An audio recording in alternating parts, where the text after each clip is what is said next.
We welcome for some motivation by my friend Miguel Melbourne. Welcome, Miguel. Yeah.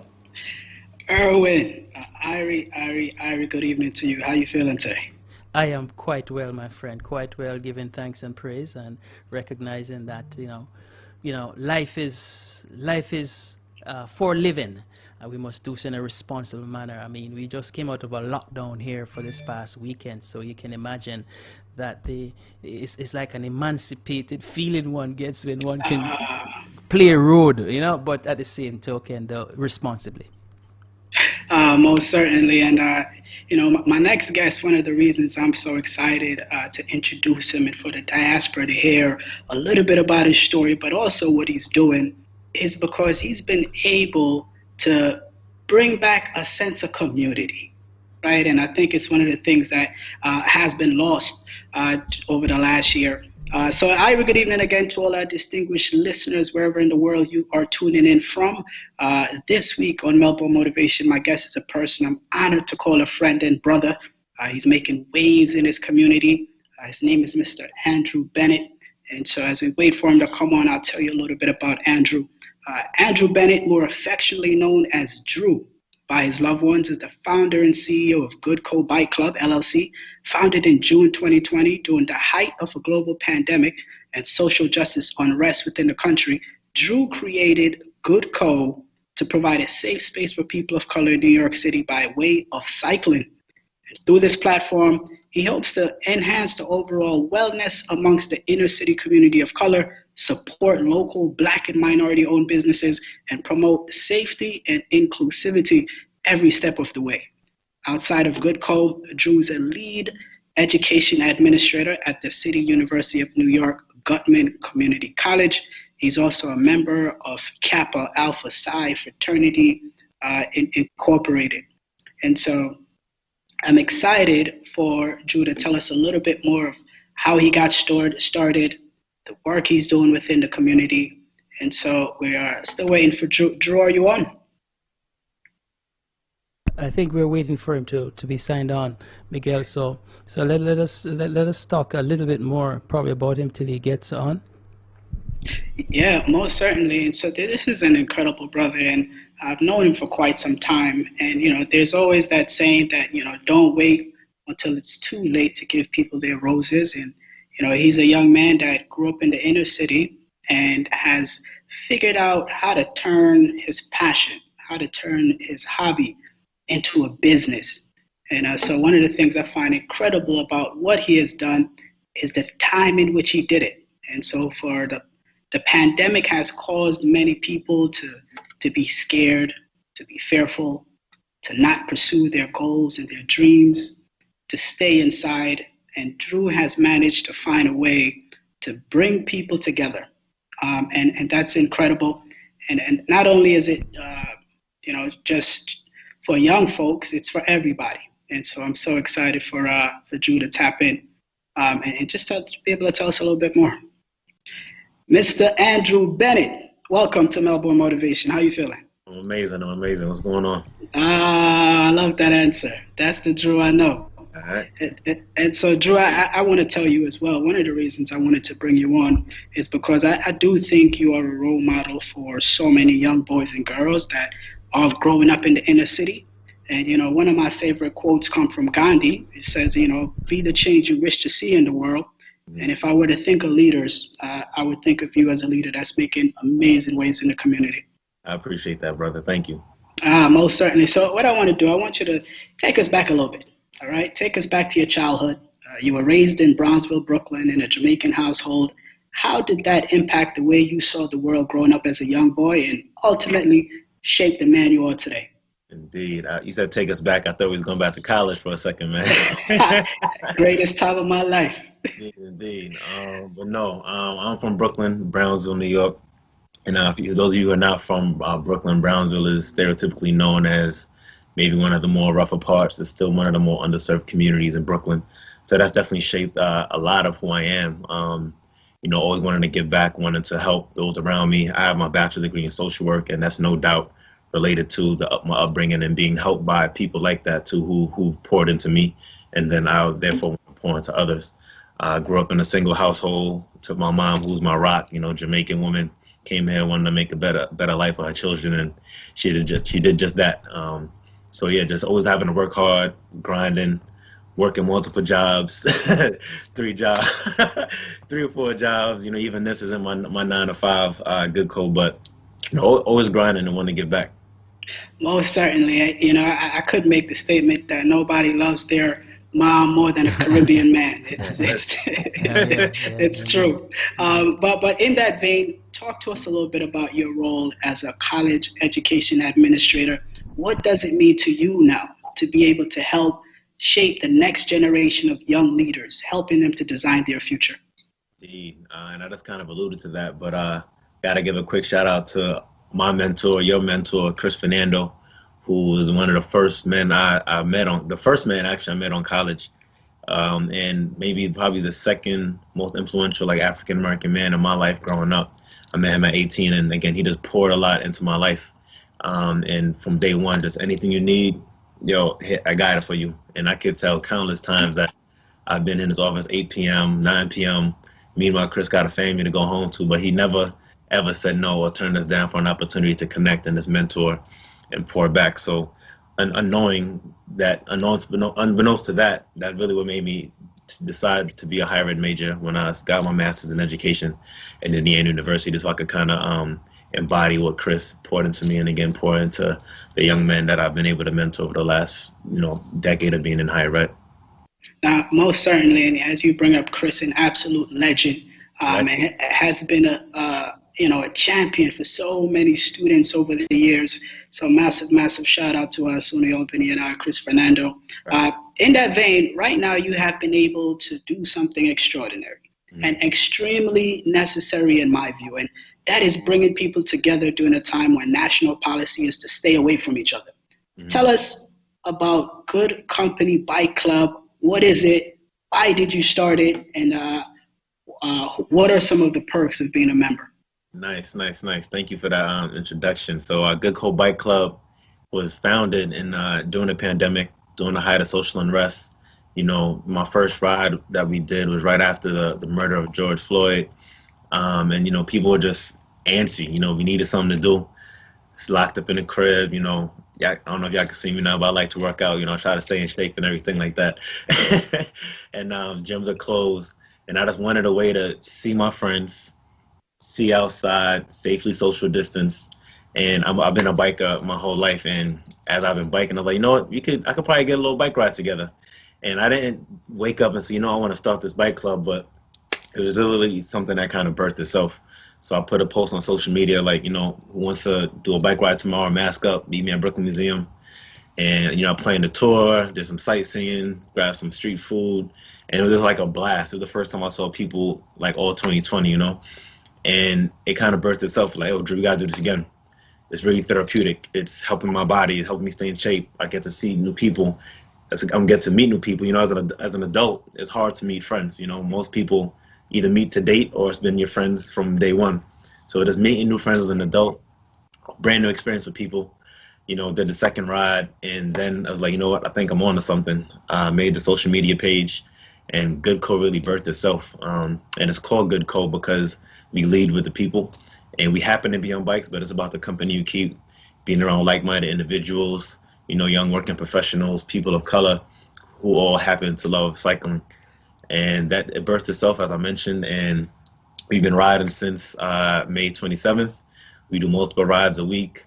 Again, we always give back to the community, so we always stop at local Black and brown-owned businesses, local restaurants. We spend our dollars there. They give us discounts when we come.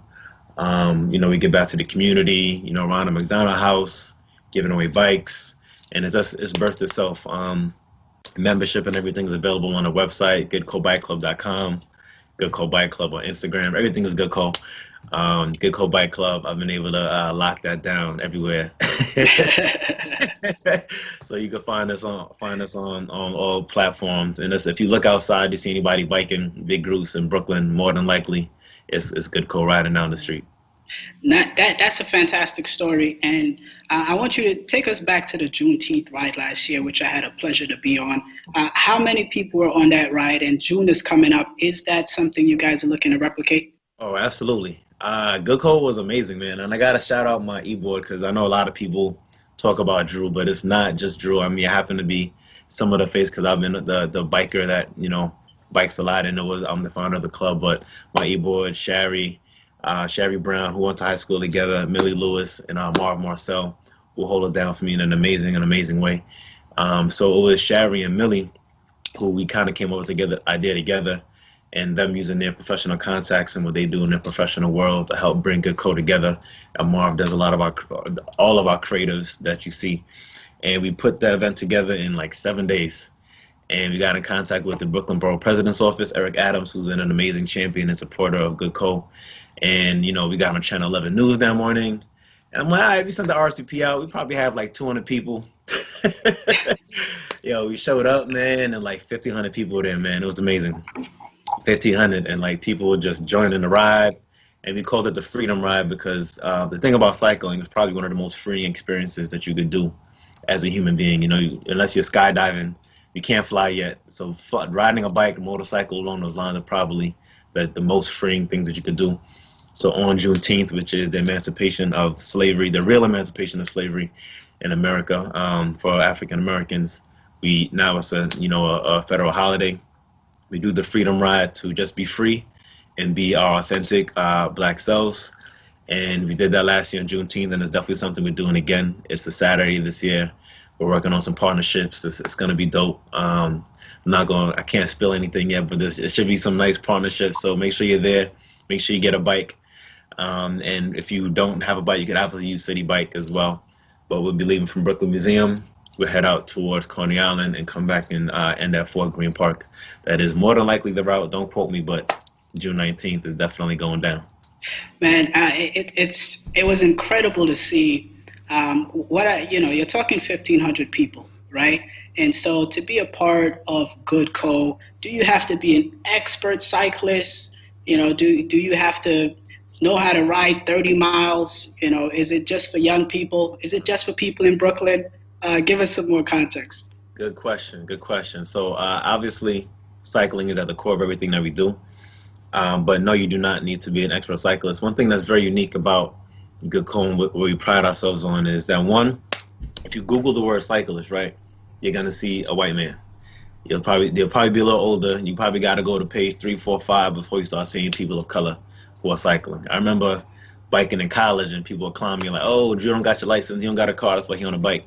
I just like to bike, cycling, and we don't have a lane, no pun intended, to cycle, and that's for a lot of different reasons, which I could talk about another day.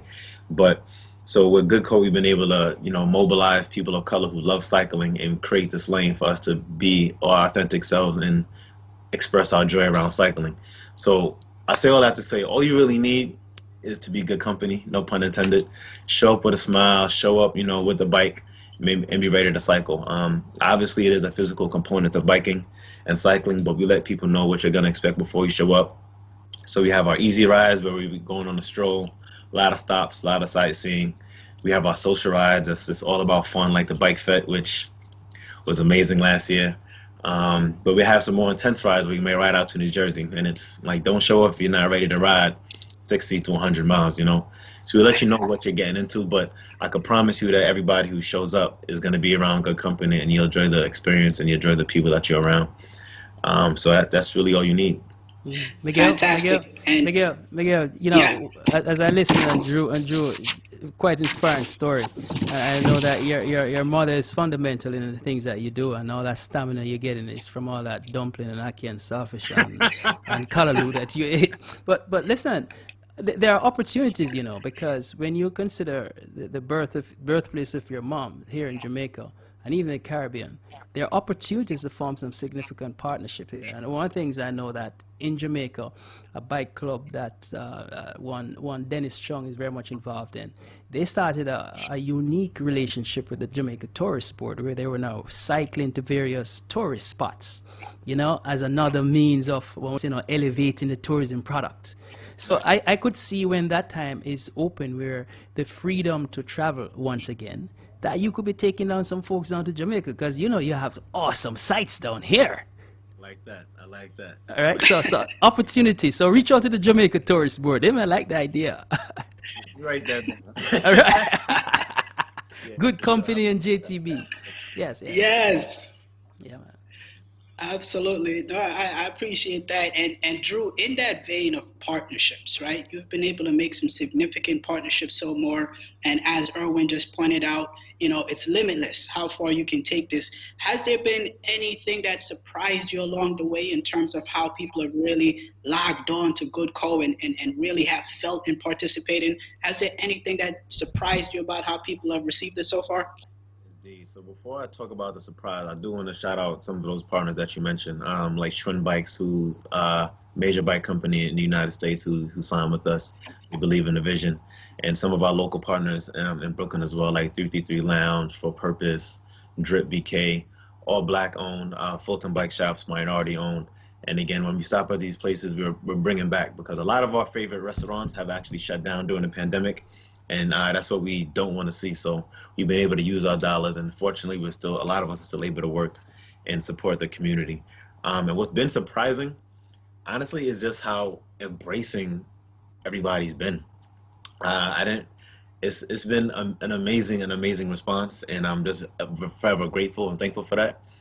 More so even because I didn't have the foresight for it, and it has been happening so organically. And I can't account that to anything but just the grace of God and being blessed and walking in purpose, or riding in purpose. You know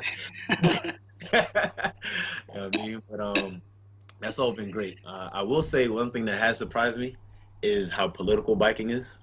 And I didn't realize that, it's a lot of legislation and politics, working with city legislators to make things happen. And that's definitely forced me to kind of think out the box and work collaboratively with the city, and I've been very appreciative of that. Most certainly. I appreciate that. And, in that vein, I would want you to offer some advice to the youth, right? What might you say to a youth, empowering them not to be afraid to turn their passion or their hobby into a business that serves a greater purpose? What kind of advice would you give to them? To the youth, them.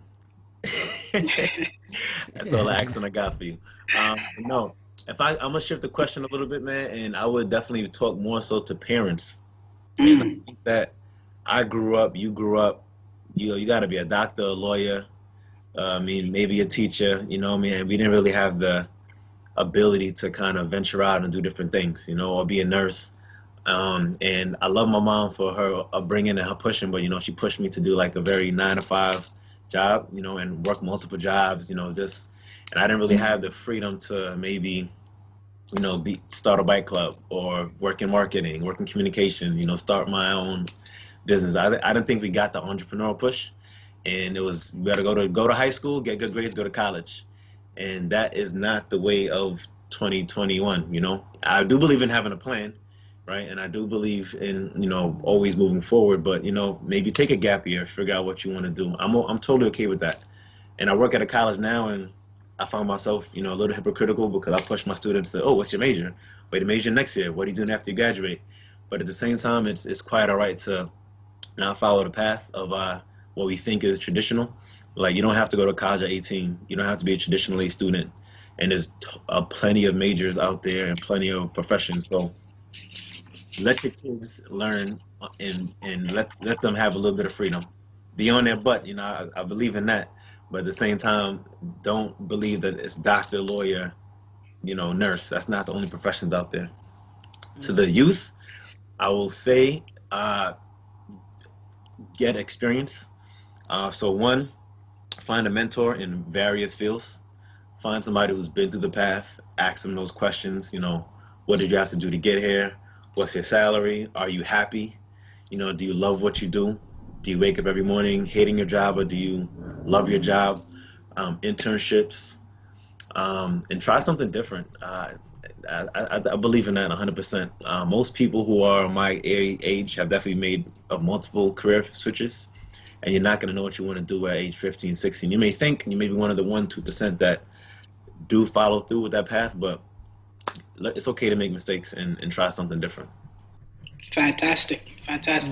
Really appreciate it, man. I feel inspired as much as I know you. This is a very powerful story, not just for the youth, but for parents, for the diaspora as a whole. So in wrapping up, Drew, please tell us one more time, how can people learn more? Where can they sign up to become a member of Good Co? How can even possible sponsors find you and log on to the Good Co movement? I appreciate you, man. Definitely keep in touch with us on Instagram. It's at Good Co Bike Club. Good Co Bike Club stands for Good Company Bike Club. Our website, goodcobikeclub.com. Our membership is through our patreon.com/Good Co Bike Club, but everything is on our website.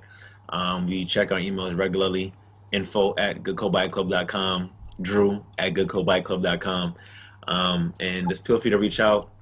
Again, just give us maybe a day or two to get back to you. Obviously, I'm a working professional. I have my 9 to 5, and this is my 5 to 9. But we're grinding, we're working, and we're constantly in touch with the people. We ride 3 days a week. We generally meet at Brooklyn Museum.